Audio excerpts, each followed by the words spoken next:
আসসালামু আলাইকুম গাইস, কি অবস্থা? সবাই ভালোই আছেন? আপনাদের দোয়ায় আমিও ভালো আছি।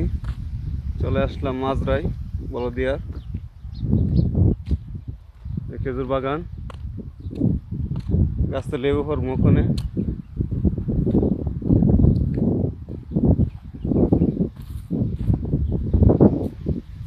খেজুর ফাইকে গেছে গাছ, লেবু ফারতাম যেতেছি, এই লেবু আসেনি।